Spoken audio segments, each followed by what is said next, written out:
So guys, sa video na to guys, may sasabihin akong kunting tips para sa mga nag-aaral mag-core dyan or gusto mag-try maging core. Kasi ako guys, dati hindi rin naman ako core user eh. Mid user ako eh. Mid, MM, ganon.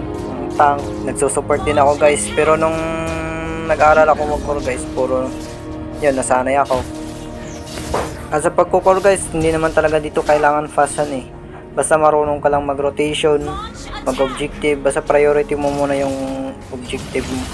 Lalo na sa early guys, kailangan yung dalawan yung mga lane na alanganin or hindi nila kinakaya sa early yung kalaban nila. At higit sa lahat guys, kailangan pag core kayo, magaling kayo mang KS. What? Bro, what are you talking about, man? Joke lang guys. Dapat talaga guys, pag core kayo, lalo na kung malambot, dapat hintayin nyo na maubos yung skill nyo, lalo na kung may tank naman kayo na magpo-front. Dapat nakasupport din kayo tulad ng ginagawa ko dito guys. Ayun, tamang KS lang, ubos yung skill ng kalaban, ubos yung life. Ayun, minyak.